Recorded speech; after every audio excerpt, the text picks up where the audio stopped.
অনেক দিন থেকেই কিন্তু আমার ছাদ বাগানের আপডেটটা দেওয়া হচ্ছে না, তো আমি ছাদে চলে এসেছি। আর দেখো এখানে মাধবী লতা, এই গাছ, এটা কসমস ফুলের গাছ। দেখো কত সুন্দর ফুল ফুটেছে। এগুলো কিন্তু নতুন রোপণ করা হয়েছে। এখানে গোলাপের গাছ আছে, একটা কুড়ি এসেছে শুধু, এই যে একটা কুড়ি এসছে।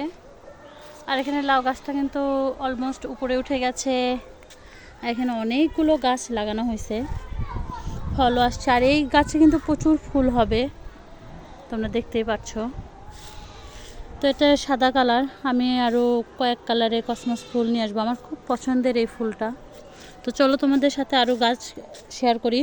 এখানে আমি কিন্তু লেটুস পাতার গাছ লাগিয়েছি, তোমরা দেখতেই পাচ্ছ কত সুন্দর আর কত বড়। লেটুস পাতার গাছটা অনেক সুন্দর দেখা যাচ্ছে। লেবু গাছের কোনো আপডেট নাই, এটা যেমন আনছিলাম ওরকমই আছে। তবে এদিকে কিন্তু আমাদের গাছে কিন্তু বেগুন কিন্তু অনেক বড় হয়ে গেছে, তোমাদেরকে একটু দেখাই। এই যে দেখো কত সুন্দর, অনেক বড় বেগুন হয়েছে। দেন এই গাছগুলো তো ছোট ছোট কুড়ি আসছে। এই যে একটা বেগুন, ছোট বেগুন এটা। যাই হোক, এই কয়টা গাছে কিন্তু বেশ অনেকগুলো বেগুন আসছে, যেগুলো ছোট ছোট তোমাদেরকে দেখাচ্ছি। আর এই যে এখানে কিন্তু অনেক মরিচ, এই গাছে কিন্তু মরিচের ফুল আসছে। এই গাছে তো মাশাল্লাহ শুধু ফুল আর ফুল। যাই হোক, আর এদিকে টমেটো গাছে কিন্তু মাশাল্লাহ অনেকগুলো ফুল।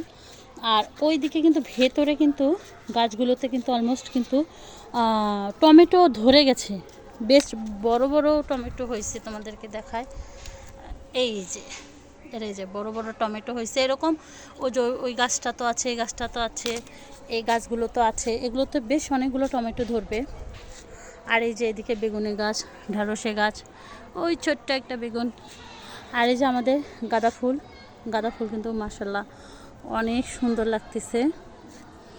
আর এইদিকে তো আরও যে ফুলের গাছগুলো তোমরা আগে দেখেছো, যে মাধবীলতা গাছ, এটা এই কালার। এদিকে কিন্তু আরেকটা গোলাপ গাছ, এটা ওয়ান টাইম, 1 বছরের জন্য হয় এগুলো। তো যাই হোক, অনেকগুলো ফুলের গাছ, ফলের গাছ, সবজি গাছ, তারপরে ওদিকে লাউ, অনেকগুলো গাছ। আর ওইদিকে ওখানে বরবটি গাছটা বড় হয়ে গেছে। শশা গাছটা কেন জানি হলো না। তো যাই হোক, এই তো গাছের এই পর্যন্ত আপডেট। আগেকার মতোই আছে সব গাছ, বাট কয়েকটা গাছ অ্যাড হয়েছে।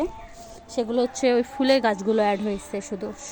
শীতকালীন সবজির পাশাপাশি একটু ফুলও তো ভালো লাগে, সেজন্য। যাই হোক, এখানে অনেক সবজির গাছই আছে, বেগুন, মরিচ, টমেটো, তারপরে হচ্ছে ঢ্যাঁড়স, লাউ, বরবটি, শসা, পেঁয়াজ, রসুন, আর কি আছে, আর ও পালং শাক, এদিকে লাল শাকও খাওয়া হয়েছে মাশাল্লাহ। ওইদিকে পালং শাকগুলোও খাওয়া হয়েছে। আর ফলের গাছের মধ্যে আর এদিকে যে লেটুস পাতা আছে, ওই ওখানে হচ্ছে কয়েকটা পুঁই শাকের ডাল আছে, লেবু গাছ আছে, তারপরে থানকুনি পাতা, এটা কিন্তু ঔষধি গাছ, সবসময় পাওয়া যায় না দেখে এটা আমরা রোপণ করে ফেলেছি। আর এদিকে একটু ঘাস ফুল লাগিয়েছিলাম কয়েক কালার। দেন এখানে মেহেদি গাছও আছে, তোমাদেরকে বলতে ভুলে গেছি, আমাদের এখানে কিন্তু মেহেদি গাছ আছে 2টা। ফলের গাছের মধ্যে এখানে যে মালটা গাছ, আম গাছ, আমড়া গাছ,